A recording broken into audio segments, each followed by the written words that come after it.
AC, fridge, washing machine இது மாதிரியான பொருட்கள் இஎம்ஐ முறையில் ஒரு கடையில் விற்பனை செய்கிறார்கள். அந்த கடைக்கு நாம் வேலைக்கு செல்லலாமா? இது மார்க்கத்தில் கூடுமா என்று கேட்கிறார்கள். பொதுவாக தீமையில் நாம் கலந்திருப்பதும் தவறு, தீமை செய்வதும் தவறு, தீமைக்கு உதவி செய்வதும் தவறு.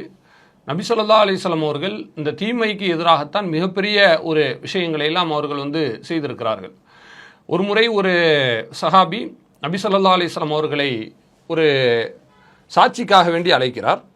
அதாவது, நான் என் பிள்ளைக்கு சொத்தை கொடுக்க போகிறேன், அதுக்கு நீங்கள் சாட்சியாக இருங்க என்று சொல்கிறார்கள். அப்போ அல்லாஹுடைய தூதர் கேட்குறாங்க, உங்களுக்கு மற்ற பிள்ளைங்க இருக்காங்களா? இருக்காங்க. அவங்க எல்லாத்துக்கும் இது மாதிரி சமமாக கொடுத்துட்டீங்களா? இல்லைன்றாங்க.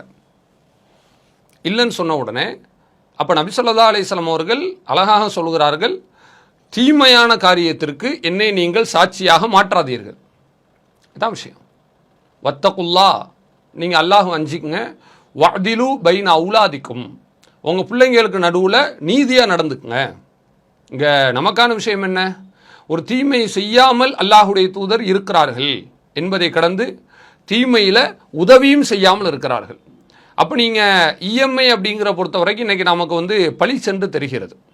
அது 0% இஎம்ஐ என்று போட்டாலும் கூட அதில் உள்ள சில தந்திர ஏமாற்ற வேலைகள் எல்லாம் இன்றைக்கு அப்பட்டமாக மக்களால் கண்டுபிடிக்கப்படுகிறது.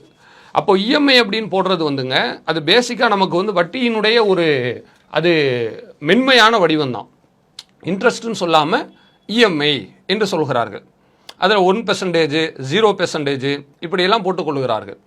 ரெடி பேமெண்ட்டில் நீங்கள் ஒரு பொருளை வாங்குறீங்கன்னா கண்டிப்பாக இந்த அமௌண்ட்டை விட குறைச்சி தான் கொடுப்பாங்க.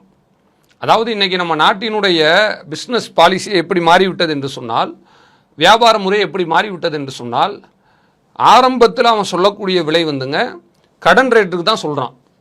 அதாவது கிரெடிட்டுக்கு தான் விலையே சொல்வது. நீங்கள் பணம் கொடுத்தாலும் அதுதான் ரேட்டு. சாமர்த்தியமாக நம்ம வாங்குவதில் தான் நம்முடைய திறமை இருக்கிறது. 450 ரூபா பொருளை 425 ரூபாய்க்கு வாங்க முடியும். அவன் 25 ரூபா ஏன் சேர்த்து சொல்கிறான்? இவங்க கடனுக்கு தான் நம்மகிட்ட வாங்க போகிறாங்க. வாங்கிட்டு கடன் அடைக்கிறதுக்கு எப்படியும் 1 மாதம் ஆகும், 2 மாதம் ஆகும்.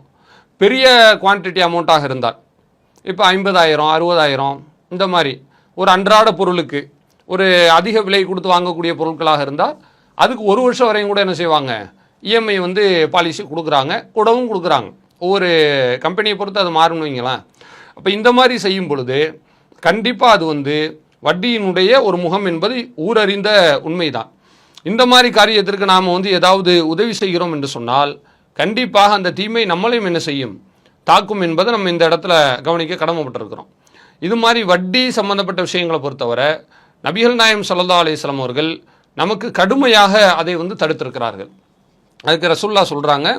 அதாவது அப்துல்லா பின் மசூத் என்கிற சஹாபி அறிவிக்கிறார், முஸ்லீமில் பதிவு செய்யப்பட்ட ஹதீஸ்.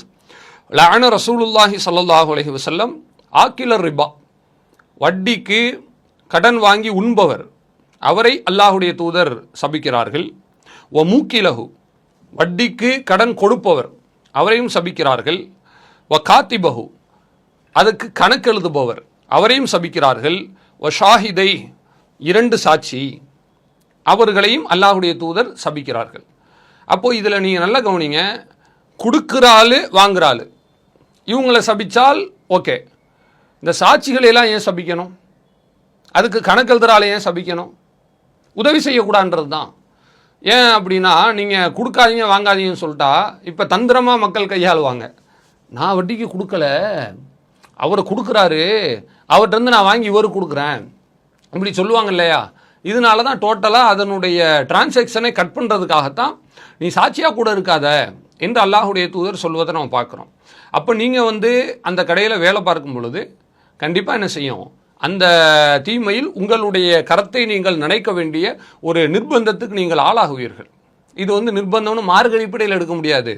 அங்கே வேலை பார்த்துட்டா நீங்கள் அந்த சூழ்நிலைக்கு தள்ளப்படுவீங்க, சூழ்நிலை கைதிகளாக மாறுவதற்கு வாய்ப்பு இருக்கிறது.